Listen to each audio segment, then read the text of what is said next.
for a fact that this will affect these large lava chambers that they're discovering now. This is important. There are 3 giant lava chambers that make Yellowstone look like a pond. 3 large ones. They're underneath the ocean floor. Of course, anything that deep has an unending source of lava because it's closer to the core of the earth. These lava chambers are massive. Now, what they are afraid of is this. Any passing body can disrupt our crust can be displaced just enough.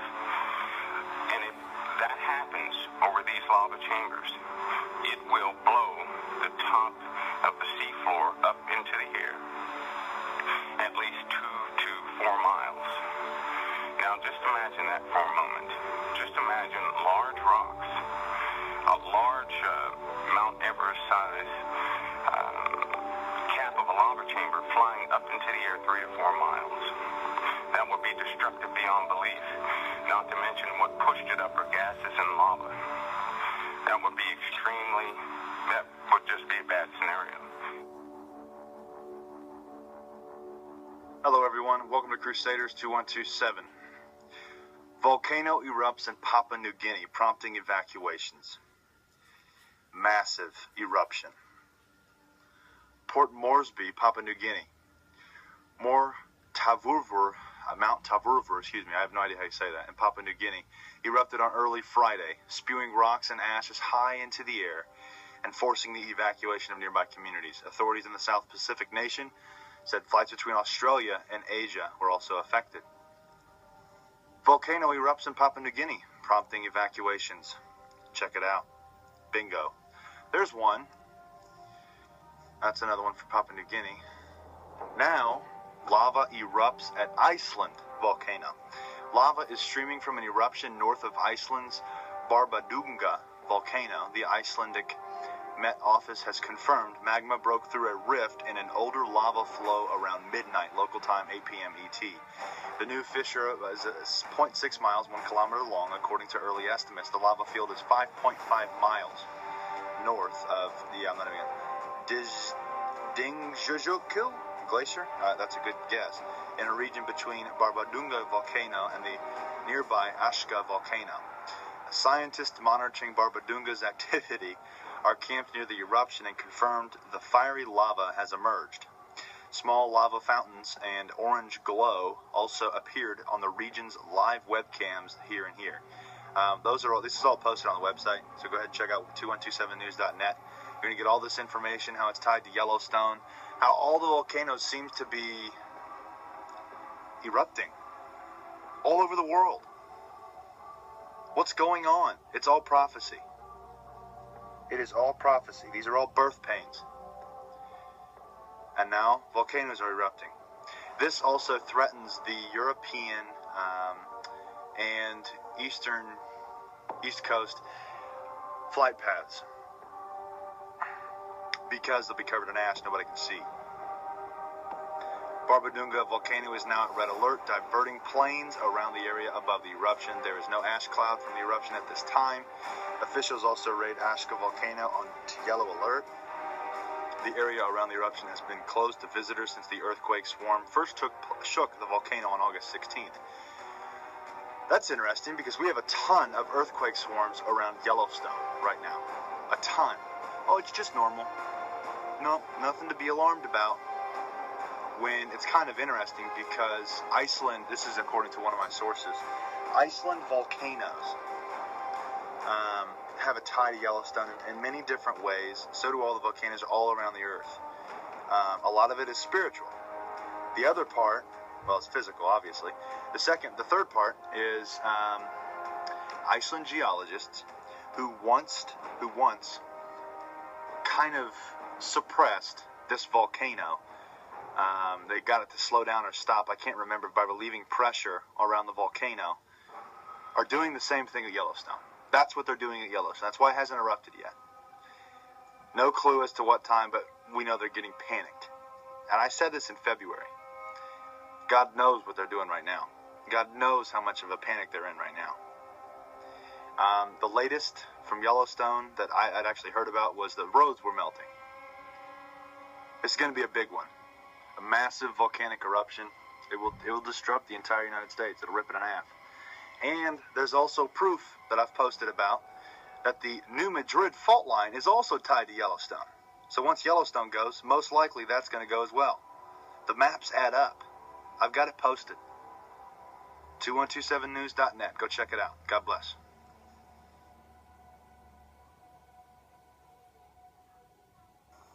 Hey everybody, wanted to jump in real quick this morning and give you guys an update on something that we have been monitoring here pretty close, which is the methane release, the plumes on the East Coast. Now, this is what I wanted to update you with because I was at a meeting late last night and there was a scientist that was conferenced in. Now, I'm not going to leave any names because this was kind of a private meeting. Now, this is what's disturbing because he's part of a team and they're monitoring this methane release along the East Coast. This is the disturbing part that I want to throw out to you. Not only are they monitoring methane, but they're seeing releases and high readings of sulfur dioxide and hydrogen sulfide. Now, how he explained it to us is that as these plates are moving around on our planet very slowly, which is what they do over time, he said what it's doing is it's creating a lot of volcanic activity on our planet, which is what we're seeing now. The disturbing part is this is a methane release along the East Coast. And what they're claiming in their theory is that there's some type of super volcanic system over in that area somewhere. Now, this, like I said, this is theory, but again, they're coming up with high readings of sulfur dioxide and hydrogen sulfide right along with the methane. So it kind of makes you wonder. And if that's the case, if there's really a super volcanic system over there, we're in trouble. If we're in trouble, what I mean is that their theory is a super volcanic system is somewhere in the ocean off the East Coast. Now, if that's the case, we are in trouble because it's causing a lot of activity with these plate movements, and this scientist, like he said, now's the time. Now is the time. With all these plate movements that's been going on for this past, oh my gosh, I don't know, year and a half, 2 or 3 years now. The problem is with all the measurements of these gases being as high as they are, that is showing signs of a possible eruption soon. And they have no idea if there would be a caldera out in the middle of the ocean. Most of your calderas are found by satellites. Anyway, if that's the case, but it's like I say, this guy was conferenced in, that's his theory, and he's saying that we could be looking at a possible super eruption somewhere on this planet within the next year or two. But I guess we'll see. Leave your comments down below. Let me know what you guys think. Share this around. Maybe we can get some feedback from some people who are more knowledgeable than I am, more knowledgeable than any of us. But that's the theory I'm getting from a accredited scientist that was conferenced in at a meeting. Take care. Try to keep it in your mind that if the ash is coming in heavy, it's going to be like a real heavy fog that you cannot see.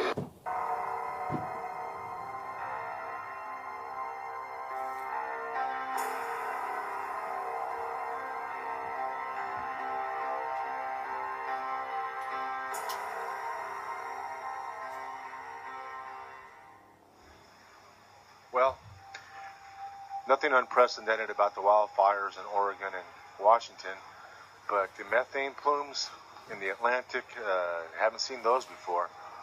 And the wildfires in Siberia, OMG, those are unprecedented. And you don't hear about all the unprecedented stuff because unprecedented really speaks to change. And well, there's a lot of people who don't want you to recognize the changes that are happening on the earth. The epic Canada fires, British Columbia, The smoke is so bad it is reaching Greenland. The Russian fires in places that you would never believe would burn, and now they're burning. And I don't think it's because we're headed for an ice age or a Maunder minimum yet. We'll have to hold off on that one. But look at the background. There's no ice anywhere in Siberia. You heat cold methane, it expands and explodes, not to be mistaken for a sinkhole. It wasn't a fiery explosion, it was a pressure explosion, a pop, not a boom. And they're discovering more and more, and they will be discovering more and more until it gets cold up there again. This shows you exactly how the sun can affect climate. For all those people who love CO2, that's the solar maximums raising our temps. The trending of temperatures versus radiation is a rather nice fit. And NASA has admitted that radiation has been increasing. Reconstruction shows that the solar forcing is 6 times more effective on the climate than previously thought. Cosmic rays now being factored in because they're getting through our weak magnetosphere. And anytime you try to mirror solar radiation with other symptoms or other things, the results are always the same. Solar radiation goes up, so does methane. The tundra that's left is slushy and pooling. Those pools absorb energy and instead of reflecting. The temperature map shows you that Russia is very warm, but not as warm as some other parts. Oh, geez. Some places are just cooking. And let's say solar radiation is like bottoming out. Well, with the weak magnetosphere, this is what happens. The yellow line is the average radiation getting through to the Earth. The orange is the maximums. And you don't have to worry about what the sun's doing. When the magnetosphere goes, you still get fried, even in a weak solar max.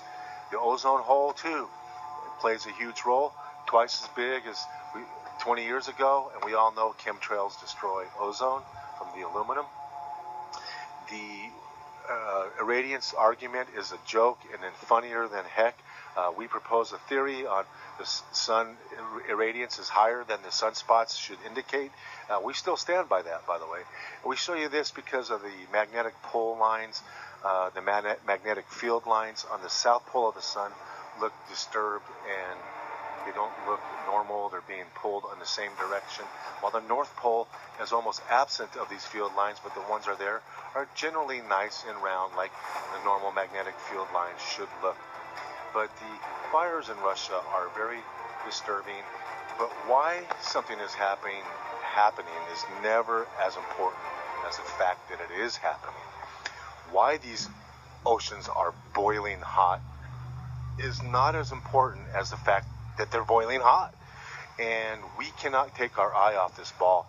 This puts climate idiots to bed because there's no way getting around a temperature of water. And even though NASA, you may disagree with the calibrations, solar irradiance is subjective. It's not exact. But the bottom line is we're having a methane event. How severe will be determined over the next couple of months. Don't take your eye off the ball. Keep working towards being self-sufficient. Don't buy into the name calling and the distractions. This is so important. We've been telling you it's going to happen for 3 years, and now it's happening, just like we told you. We'll remind you as the date gets closer so you can stock up on snacks and beverages, but a comet is coming, a big and brilliant comet. Constantly generating a model of the Earth. Now, for the last 5 months, we've had a consistent model that has determined most of the cities will be charred, so to speak, from the end of 2014 going into 2015 because of incoming debris. Now, whether comet linear is directly related to that, I'm not sure yet, but I can find out for you. But I do know that the models are showing some things that have everyone startled. And people should know that the nations are in a rush to complete whatever they need to complete prior to this time. Because what you see happening now, and I can narrow it down just like this, what you see happening now is nations and people positioning themselves so that when disaster does come, they can implement the changes they need to make. They don't have to go through the plans and spend all this money and time of what they thought they would have to do. They're just going to wait for natural occurrences to evolve and to strike Earth and cause catastrophes. And then everyone who wakes up from that horror will no longer have, they'll have to be under some type of system to continue on in life. They're not going to go through all the hard steps that they previously thought they would have to go through. So they're waiting on both a solar event, an astronomical event, and lava chambers to begin to burst open. And volcanism is going to be a huge problem in the upcoming months.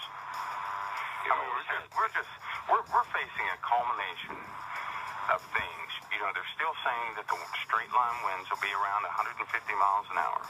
They're still saying that the electrical discharges and thunderstorms will be 100-fold. They're still saying that arid regions will become temperate forest regions, and temperate forest regions could very well become either free zones or arid regions. They're not sure.